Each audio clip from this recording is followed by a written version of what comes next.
Olha isso aqui, se não tá tudo aparelhado, inclusive quem está julgando o caso dos seus filhos são juízas desse tipo, altamente feministas. Quando não são feministas os juízes, né, porque tem uns também, que pelo amor de Deus, círculo de honra e confiança dos homens não existe mais, né? Eles estão aderindo a esse negócio de perspectiva de gênero, estão tendo isso incutido dentro da mente dele aos poucos. Então, eles estão no legislativo, né, criando leis contra eles mesmos, mas daí é intenção de voto, né, porque elas são a maior parte das votantes, em torno de 52% aí da população. Mas olha isso aqui, será que há esperança? Dá uma olhada. A juíza foi denunciada pelo Ministério Público por falsa acusação contra o ex-marido, mas já adianto para vocês que o calvário ele percorreu, tá, desde 2019, mas não desistiu. O Ministério Público do Estado do Piauí denunciou a juíza do Tribunal do Trabalho da 22ª Região, então ela não julga caso de família, né, juíza trabalhista, por denunciação caluniosa. Veja bem, meus queridos, denunciação caluniosa. Vocês têm que começar a registrar BO e levar isso pra frente. Contra o seu ex-marido, professor universitário. A peça foi assinada por uma promotora, tá? Que deve ser como eu, né, que ainda pensa que precisa colocar os pingos nos is. Graças a Deus ainda tem uma ou outra nesse submundo aí do judiciário feminista. A peça foi assinada por uma promotora e relata que Mariana Siqueira motivou a instalação de um procedimento investigatório contra o seu ex-cônjuge após imputar-lhe o crime de ameaça num contexto de violência doméstica. Conforme apontado pela representante do órgão ministerial, essa acusação feita pela magistrada foi distorcida em relação à real motivação legal, pois ela se originou pela não aceitação de uma decisão em que a juíza perdeu a guarda dos filhos, que teve com o ex-marido. Ou seja, ela imputou o crime numa tentativa de reverter a situação, com o objetivo de obter de volta a guarda unilateral das crianças. Viu? Se até uma magistrada faz isso, imagino que não tá fazendo aí as Mussolina Lisa que vocês arrumam. E aí eles falam aqui como tudo começou, né? De acordo com a denúncia, eles se divorciaram em 2019 e desde então travavam uma disputa pela guarda dos filhos. Inicialmente, a justiça deu a guarda unilateral para ela, mas depois a decisão foi revertida em 2022 por meio de uma liminar que transferiu a guarda para o pai. A mudança teve o objetivo de afastar a criança do ambiente materno, onde, segundo a denúncia, sofria diversas agressões. Para provar isso aqui hoje já é muito difícil, tá? Para cumprir a decisão judicial, o pai das crianças foi buscar os filhos na escola, em 8 de maio de 2023. Então ele denunciou em 2022, só em 2023 ele conseguiu eliminar, tá? É.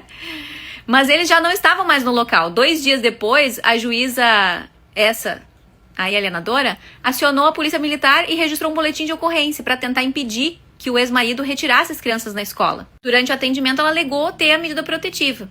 Então foi instaurado um procedimento investigatório. Foi aberto um inquérito contra esse ex-marido dela e resultou na imposição da medida protetiva, as cautelares, né, em 12 de maio. Essas medidas proibiam que ele entrasse em contato com a ex-mulher, essa juíza, e se aproximasse dela e frequentasse determinados locais. Além disso, o seu direito de visita dos filhos foi suspenso. Viu só como é que é? No entanto, em 15 de maio, a restrição às visitas foi revogada, porque provavelmente entenderam que a medida devia alcançar só a genitora, pois a questão já estava sendo tratada na primeira vara de família. Posteriormente, o procedimento investigatório foi arquivado, após ser constatado que o conflito estava relacionado a uma disputa pela guarda dos filhos e não a um caso real de violência doméstica. No caso, se concluiu que essa juíza fez uso indevido do mecanismo destinado a coibir a violência. Olha, tem gente que ainda pensa, com o objetivo de obter guarda unilateral dos filhos. Ou seja, ela usou uma lei de proteção às realmente vulneráveis, às pessoas que realmente estão sofrendo do sexo feminino, como uma manobra para obter vantagem na vara de família. Comum isso aqui, assim, ó, em 87% dos casos que tem alienação parental nesses processos de vara de família, perpetrado pelas genitoras, alienadoras, e acaba nisso aqui, tá? Na denúncia, a promotora destacou que há provas, tanto da autoria quanto da materialidade da denunciação caluniosa cometida pela magistrada. Que decência dessa promotora, hein?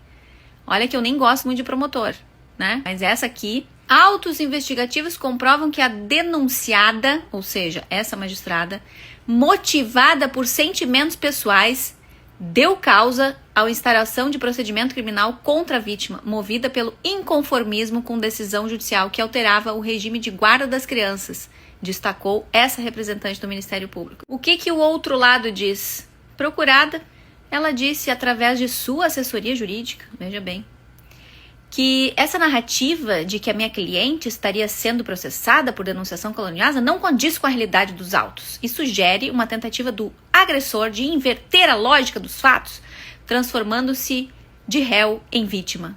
Alguma semelhança com o caso da Cumprida e do Alexandre Correia? Sempre a mesma narrativa, né? Se pegar o caso da professora cafona, aquela também.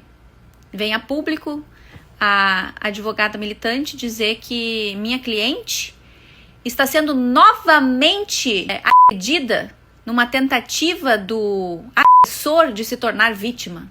Blá, blá, blá. Se vocês quiserem, leia o resto. É isso, minha gente. Vai piorar. Estejam ligados que a solitude é a melhor escolha. Outro dia, assessorei um processo bem parecido com esse aí. Juíza da Justiça Comum. Vara criminal. Gostava de bacanal. Chamava o marido lá do tribunal. No meio da audiência, no meio do expediente, ela mandava aquela mensagem quente, toda irreverente, indicando uma moça para ir com eles, para o marido ficar observando. Só ela podia fazer as coisas. O marido tinha que olhar. Mas para um homem, todo homem tem essa fantasia, né? Então ele aceitava. Mas, meus queridos, o pecado da carne é o pecado que colocou o mundo onde a gente está.